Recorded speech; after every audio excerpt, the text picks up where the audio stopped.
दोस्तों आज मैं आपके लिए एक साउथ अफ्रीकन हॉरर मूवी लाया हूँ जिसका नाम है from a house on willow street. ये मूवी 2016 में रिलीज की गई थी। फिल्म के स्टार्ट में हम एक लड़की हेजल को सोया हुआ देखते हैं जिसकी एक डरावने ख्वाब से आंख खुल जाती है। एक्चुअली बचपन में घर में आग लगने से हेजल के मॉम और डैड की डेथ हो गई थी, इसलिए अब उसे ख्वाब में बार बार वही टाइम याद आता था। उठने के बाद हेजल को उसके बॉयफ्रेंड एड की कॉल आती है जो कि बाहर उसका वेट कर रहा था। वो दोनों एक लड़की कैथरीन को किडनैप करने का प्लान कर रहे थे, जिसमें एड के कजन्स जेम्स और मार्क भी उसका साथ दे रहे थे। हेजल एड को बताती है कि कैथरीन के घर पर अलार्म सिस्टम लगा है। वो दोनों कैथरीन की फोटो लेकर एक अबैंडन्ड वेयर हाउस में जाते हैं जिसे उन्होंने अपना हेडक्वार्टर बना रखा था। वहाँ पर जेम्स और मार्क भी थे। वो सब प्लान करते हैं कि 6 हफ्ते बाद कैथरीन को किडनैप करके उसके डैड से डायमंड्स की डिमांड करेंगे, क्योंकि कैथरीन के डैड डायमंड्स का बिजनेस करते थे। मार्क को लगता था कि 6 हफ्तों का टाइम बहुत कम है, इससे हम जल्दबाजी में कोई गलती न कर बैठें। लेकिन हेजल और एड उसे समझाते हैं कि हम इससे लेट नहीं कर सकते, हमें जल्दी से इस लाइफ से छुटकारा पाना है। उसके बाद हमें 6 वीक्स बाद का टाइम दिखाया जाता है। वो सब आधी रात को कैथरीन के घर जा रहे होते हैं। वहां पहुंचकर सब अपनी अपनी पोजीशन ले लेते हैं। एड घर के अंदर एंटर होते हुए नोटिस करता है कि अलार्म सिस्टम पहले से ही डीएक्टिवेटेड है और लाइट्स भी बंद हैं। वो आगे बढ़ते हुए कैथरीन के मॉम और डैड को उनके रूम में ही लॉक कर देता है। देन वो कैथरीन के रूम में जाता है जहां उसे वो नजर नहीं आती। तभी क्लोजेट का दरवाजा अपने आप खुल जाता है। एड अंदर चेक करता है तो उसे वहां पर कुछ अजीब से सिंबल्स बने नजर आते हैं, जिन्हें देखकर एड काफी हैरान होता है। मगर तभी पीछे से कैथरीन आ जाती है और एड उस पर गन पॉइंट कर लेता है। उसकी कंडीशन कुछ ठीक नहीं लग रही थी, उसकी आईज भी रेड थी। जेम्स पीछे से आकर कैथरीन को पकड़ लेता है और वो उसे उठाकर वहां से ले जाते हैं। कैथरीन कंटिन्यूअसली चिल्ला रही थी। वेयर हाउस पहुंचकर वो लोग उसे एक चेन से बांधकर चेयर पर बिठा देते हैं। उन्होंने बिल्डिंग में कैमरास भी लगा रखे थे जिन्हें मार्क मॉनिटर कर रहा था। जेम्स को अचानक अपने पीछे किसी के होने का एहसास होता है और वो चेक करने जाता है, मगर वहाँ कोई भी नहीं होता। उधर हेजल एड से कहती है कि मुझे कुछ ठीक नहीं लग रहा, ऐसा फील हो रहा है जैसे कैथरीन के साथ कोई प्रॉब्लम है। मगर एड उसे तसल्ली देता है कि ऐसा कुछ नहीं है। देन कैथरीन हेजल से बोलती है कि मुझे यहाँ से जाने दो वरना तुम लोगों के साथ बहुत बुरा होगा। उधर जेम्स को हॉलवे की लाइट बंद करने पर एक काला साया नजर आता है। वो जल्दी से लाइट्स दोबारा ऑन करता है तो साया गायब हो जाता है। उसके जाने के बाद हमें वहाँ किसी लेडी की स्पिरिट नजर आती है। दूसरी तरफ हेजल और एड कैथरीन की वीडियो बना रहे होते हैं तो वो उन्हें तंग करती है, जिस पर हेजल उसे समझाती है कि अगर तुम हमारे साथ कोऑपरेट करोगी तो हम तुम्हें हार्म नहीं करेंगे और जल्दी तुम्हें घर छोड़ देंगे, क्योंकि हमें सिर्फ तुम्हारे डैड से डायमंड्स चाहिए। उसके बाद वो लोग एक धमकी वाली वीडियो बनाकर कैथरीन के डैड को भेज देते हैं और फिर हेजल उनके घर पर कॉल करती है, मगर कोई भी आंसर नहीं करता। हेजल बार बार डिफरेंट नंबर्स पर ट्राई करती है, मगर उसका कैथरीन के पेरेंट्स से कोई कांटेक्ट नहीं होता। हेजल को लगता है कि शायद नंबर्स गलत हैं, मगर जेम्स बोलता है कि नंबर्स बिल्कुल ठीक हैं, ये सब तुम्हारी जल्दबाजी की वजह से हुआ है। जिसके बाद हेजल मार्क को वापस कैथरीन के घर जाकर चेक करने का कहती है, मगर वो जाने के लिए नहीं मानता। लेकिन एड बोलता है कि 3 दिन बाद कोर्ट में मेरी हियरिंग है और मुझे उससे पहले यहाँ से भागना होगा, इसलिए हम ज्यादा टाइम वेट नहीं कर सकते।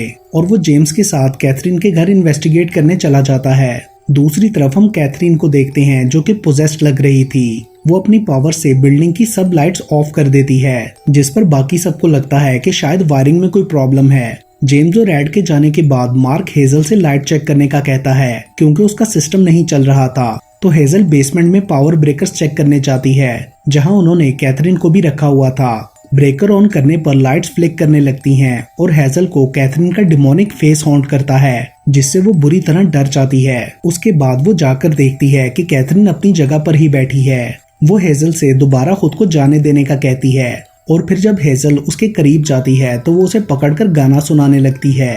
हेजल को ये सॉन्ग बचपन में उसके डैड सुनाया करते थे।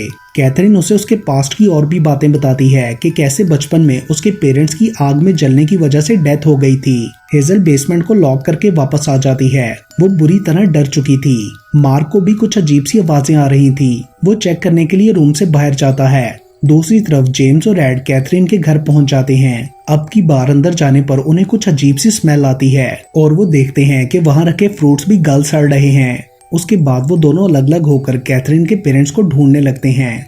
जेम्स को बेसमेंट से कुछ आवाजें आती हैं और वो चेक करने जाता है, मगर नीचे जाने पर उसे पता चलता है कि आवाज टेप रिकॉर्डर से आ रही है। उसे वहाँ 2 प्रीस्ट की डेड बॉडीज भी मिलती हैं। उधर एड कैथरीन के पेरेंट्स के रूम में जाता है तो ये देखकर बुरी तरह डर जाता है कि उन्हें किसी ने ब्रूटली मार डाला था। दोनों ही डरकर वहाँ से निकलने की कोशिश करते हैं। एड नोटिस करता है कि हॉलवे में लगे फोटो फ्रेम में बार बार कैथरीन का पोस्चर चेंज हो रहा है। वो डरकर गॉड से प्रे करता है। अचानक उसे अपने सामने एक डिमोनिक स्पिरिट नजर आती है जो कि उसके भाई जॉर्जी की थी। वो बुरी तरह डर जाता है। तभी जेम्स भी वहां आ जाता है। दोनों एक दूसरे को डेड बॉडीज का बताते हैं और एड वहां से भागने का कहता है क्योंकि उसे लगता था कि मर्डर्स का इल्जाम उन पर आ जाएगा। जिसके बाद वो दोनों गाड़ी में बैठकर वहां से भाग जाते हैं। एड को अचानक गाड़ी के सामने जॉर्जी नजर आता है और गाड़ी के डिसबैलेंस होने से उनका एक्सीडेंट हो जाता है। अगले सीन में हम मार्क को देखते हैं जिसे किसी के पैरों के निशान नजर आ रहे थे। वो उनके पीछे चलता हुआ ऊपर पहुंच जाता है जहां उसे अपनी मरी हुई बेटी सारा की स्पिरिट नजर आती है जो कि रो रही थी। अचानक से वो डिमोनिक होकर मार्क को हॉन्ट करती है। मार्क पैनिक होकर गोलियां चलाने लगता है जिसके बाद स्पिरिट गायब हो जाती है। उधर जेम्स को होश आता है तो वो गाड़ी से निकलकर जंगल में चला जाता है ताकि कोई हेल्प ला सके। पीछे से एड को भी होश आ जाता है और वो जेम्स को ढूंढता हुआ जंगल में उसके पीछे चला जाता है। अचानक से जेम्स को अपनी मरी हुई मॉम की स्पिरिट नजर आती है। ये असल में डेविल था जो उन्हें अपने रिलेटिव्स की शक्ल में नजर आ रहा था। डेविल अपनी डिमोनिक टंग जेम्स के मुंह में डालकर उसे पोजेस कर लेता है। दूसरी तरफ हेजल मार्क को ढूंढते हुए एक रूम में पहुंचती है तो दरवाजा खुद ही बंद हो जाता है। अचानक वहां आग और धुआं भर जाता है और हेजल को अपनी मॉम की स्पिरिट नजर आती है। तभी मार्क वहां पहुंचकर हेजल को बताता है कि मुझे सारा की स्पिरिट नजर आई थी। दूसरी तरफ एड जेम्स को ढूंढ लेता है जो काफी बीमार लग रहा था। वो बताता है कि मुझे मेरी मॉम नजर आई। एड उसे किसी तरह उठाकर वापस हेडक्वार्टर ले जाता है। अब जेम्स के मुंह से अजीब सा झाग भी निकल रहा था। वो लोग उसे आराम करने के लिए एक रूम में छोड़ देते हैं। हेजल को लगता है कि शायद जेम्स पर किसी चीज का रिएक्शन हुआ है। एड उन्हें सारी बात बताता है जो कुछ उन्होंने वहां पर देखा था और कहता है कि उस घर में कुछ गलत था जिसे हम अपने साथ यहाँ ले आए हैं और अब यहाँ से निकलना हमारे सर्वाइवल का सवाल है। वो समझ गया था कि कैथरीन के साथ कोई प्रॉब्लम है क्योंकि वहां पर प्रीस्ट की डेड बॉडीज थी और उनकी हालत भी काफी खराब थी। एड बोलता है कि कैथरीन उस घर में काफी टाइम से अकेली रह रही थी। हमें जानना होगा कि वहां क्या हुआ था। देन वो लोग उन टेप्स को देखना स्टार्ट करते हैं जो जेम्स को बेसमेंट से मिली थी। पहली टेप में कैथरीन बता रही होती है कि उसे अपने घर की बेसमेंट में से एक डिमोनिक सिंबल बना हुआ मिला। वो बताती है कि हमारे घर की हिस्ट्री के अकॉर्डिंग यहाँ बहुत से लोगों की डेथ्स हुई हैं। वो 1940 से लेकर आज तक उस घर में रहने वाली सब फैमिलीज की डेथ के बारे में बताती है, जिनमें से एक हेजल की फैमिली भी थी। हेजल के डैड कैथरीन के डैड के बिजनेस पार्टनर थे और फिर घर में आग लगने से हेजल के पेरेंट्स की डेथ हो गई। ये सुनकर मार्क और एड शॉक्ड होकर हेजल से पूछते हैं कि उसने ये उनसे क्यों छुपाया कि वो उसी घर में रहा करती थी। हेजल कैथरीन के डैड से अपना हिस्सा लेना चाहती थी, इसलिए उसने ये सब प्लान किया। वो एड से कहती है कि मैंने तुम्हें बताया था कि मैं उस घर के बारे में सब कुछ जानती हूँ और बाकी ये सब बताना मैंने जरूरी नहीं समझा। जिसके बाद वो लोग दोबारा टेप्स देखने लगते हैं। आगे कैथरीन बताती है कि इस घर में एक डिमोनिक एंटिटी ट्रायंगुल रहती है जो दुखी और डिस्टर्ब लोगों की सोल्स को पोजेस कर निगल लेती है। वो बताती है कि मुझे 2 हफ्ते पहले अपनी प्रेगनेंसी का पता चला जिस वजह से मैं डिस्टर्ब रहने लगी और मैंने इस बारे में किसी को भी नहीं बताया। अगली टेप में वो लोग देखते हैं कि डेविल ने कैथरीन को पोजेस करना स्टार्ट कर दिया था। उसकी बॉडी पर वही डिमोनिक सिंबल बना हुआ था। कैथरीन उस वीडियो में बताती है कि कोई आवाज मुझे अजीब चीजें करने का कहती है और उसके बाद मेरा भी वो सब करने का दिल करता है। उधर रियल में कैथरीन वही सॉन्ग गा रही होती है जिसकी आवाज से जेम्स को कुछ होने लगता है। उसके मुंह और आंखों से खून आने लगा था। वो जोर जोर से चीख रहा था मगर उन लोगों को उसकी कोई आवाज नहीं आती। अगली टेप में 2 प्रीस्ट कैथरीन के पेरेंट्स से बात कर रहे होते हैं। उसके बाद वो लोग कैथरीन का एक्सोर्सिज्म स्टार्ट करते हैं जो कि फेल हो जाता है। देन वो प्रीस्ट उसके पेरेंट्स को बताता है कि ट्रायंगुल एक बहुत ही खतरनाक डीमन है। उसे 4 लिविंग सोल्स चाहिए जिन्हें पोजेस करने के बाद वो इस दुनिया पे फ्रीली घूम सकेगा और इसे हराने का सिर्फ एक ही रास्ता है कि उसकी पहली पोजेशन यानी कैथरीन को जला दिया जाए, क्योंकि वो और सोल्स को पोजेस करने के साथ साथ और स्ट्रॉन्ग होता जाएगा। फिर उसको रोकना नामुमकिन होगा। ये सब सुनकर उसके पेरेंट्स मान जाते हैं और जब प्रीस्ट कैथरीन को जलाने लगते हैं तो वो अपनी पावर से लाइटर को बुझा देती है और सारी लोहे की चीजें हवा में उठाकर उन चारों को मार डालती है। ये टेप्स देखकर वो सब बुरी तरह डर चुके थे। उन्हें लगता था कि ट्रायंगुल अब उन लोगों को पोजेस कर लेगा, क्योंकि वो सब किसी न किसी वजह से डिस्टर्ब और दुखी थे। मार्क कहता है कि हमें कैथरीन को छोड़कर यहाँ से भाग जाना चाहिए। कुछ दूर जाकर हम पुलिस को उसके बारे में बता देंगे। अचानक से उन्हें जेम्स के चीखने की आवाज आती है और वो सब उसे देखने के लिए जाते हैं, मगर जेम्स रूम में नहीं होता। उसकी हालत काफी खराब हो चुकी थी और वो वहां से भागना चाहता था। सब लोग उसके पीछे मेन डोर की तरफ जाते हैं और देखते हैं कि दरवाजे से बाहर निकलते ही किसी अनसीन पावर ने जेम्स को पकड़ लिया है। वो पावर उसे हवा में काफी ऊपर उठाकर फेंक देती है। ये देखकर एड उसकी तरफ भागता है और हेजल और मार्क कैथरीन के पास जाते हैं, क्योंकि उन्हें लगता था कि ये सब वही कर रही है। मगर कैथरीन उनसे कहती है कि यहाँ से भागने और बचने का कोई रास्ता नहीं है। तुम्हें एक्सेप्ट करना होगा कि तुम्हारी सोल्स मेरी हैं। वो अब पूरी तरह डिमोनिक हो चुकी थी और वो अपनी पावर से लाइट्स बंद करके उन दोनों को गिरा देती है। मार्क हेजल को वहां से भाग जाने का कहता है और खुद कैथरीन को शूट करने लगता है, जिसका कैथरीन पर कोई असर नहीं होता। वो मार्क को हवा में उठाकर कहती है कि मुझे 2 और सोल्स चाहिए। अगर तुम मुझे हेजल और एड दे दो तो मैं तुम्हें छोड़ दूंगी।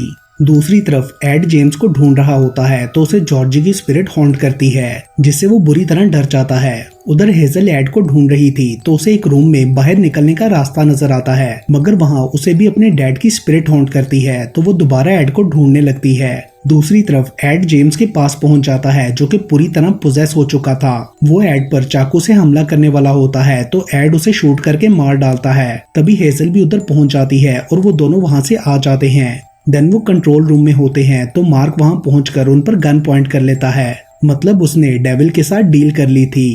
उधर जेम्स भी दोबारा जिंदा होकर अपने अंदर से बुलेट्स निकाल लेता है, क्योंकि वो अब डिमोनिक हो चुका था। मार्क हेजल और एड को पकड़कर कैथरीन के पास ले जाता है और हेजल से बोलता है कि कैथरीन को अनलॉक करो, मगर वो कीज मार्क को दे देती है, जिसके बाद मार्क उसकी चेन्स खोल देता है। देन कैथरीन हेजल और एड को हवा में लेविटेट करवाते हुए पोजेस करने ही वाली होती है, तो मार्क से ये सब देखा नहीं जाता और वो कैथरीन को पकड़कर दोबारा से लॉक कर देता है। हेजल और एड वहां से भाग जाते हैं। कैथरीन मार्क को पकड़कर पोजेस कर लेती है। उधर हेजल की मॉम की स्पिरिट उसे बाहर निकलने का रास्ता बताती है, जिसके बाद वो एड को लेकर उस रूम में पहुंच जाती है जहां उसने बाहर निकलने के लिए एक डक्ट देखी थी। एड उसे खोलने की कोशिश करता है, मगर तभी कैथरीन वहां आ जाती है। हेजल उसे शॉर्ट गन से शूट करती है, मगर उस पर कोई असर नहीं होता और बुलेट्स खत्म हो जाती हैं। पोजेस जेम्स और मार्क भी वहां आ गए थे। तभी डक्ट खुल जाती है और एड हेजल को वहां से भागने का कहता है। फिर वो हेजल के अंदर जाते ही डक्ट दोबारा बंद कर देता है और बोलता है कि सिर्फ एक बंदा ही यहाँ से बचकर जा सकता है, जिसके बाद कैथरीन एड की शूट की हुई बुलेट्स को वापस उसकी तरफ ही भेज देती है, जिनके लगने से वो जख्मी हो जाता है। हेजल ये देखकर बहुत दुखी होती है, लेकिन इससे पहले कि कैथरीन एड को पोजेस करती, वो खुद को शूट करके मार डालता है। ये देखकर हेजल भी वहां से भागकर जंगल में चली जाती है। भागते हुए वो अपनी गाड़ी तक पहुंचकर उसके अंदर छुप जाती है। उसे वहां एड का लाइटर मिलता है। तभी वो देखती है कि पोजेस्ड मार्क और जेम्स भी वहां आ चुके हैं। अचानक उसे अपने पीछे कैथरीन नजर आती है, जो कि उसे पकड़ लेती है और पोजेस करने ही वाली होती है कि हेजल की मॉम की स्पिरिट आकर जेम्स और मार्क को दूर फेंक देती है और फिर उन दोनों को जलाने लगती है। उधर हेजल दोबारा से कैथरीन को बांध देती है और बाहर जाकर देखती है कि कैसे उसकी मॉम उन दोनों से लड़ रही थी। इतनी देर में कैथरीन खुद को छुड़वाकर भाग जाती है। हेजल उसको गाड़ी में ना पाकर उसे जंगल में ढूंढने जाती है। देन वो कैथरीन को पकड़कर उसके सर पर मारते हुए उसे जख्मी कर देती है और वापस वैन में लाकर डाल देती है। उसके बाद वो हर तरफ गैसोलीन डालकर वैन को आग लगा देती है, जिससे कैथरीन जलकर खत्म हो जाती है। देन हेजल भी वहां से भाग जाती है और इसके साथ ही ये मूवी यहीं पर खत्म हो जाती है। दोस्तों, आने वाले दिनों में मैं बहुत सारी इंटरेस्टिंग हॉरर मूवीज एक्सप्लेन करने वाला हूं, तो अगर आपने अभी तक मेरा चैनल सब्सक्राइब नहीं किया तो अभी सब्सक्राइब करें and stay tuned to movies explain Hindi Urdu.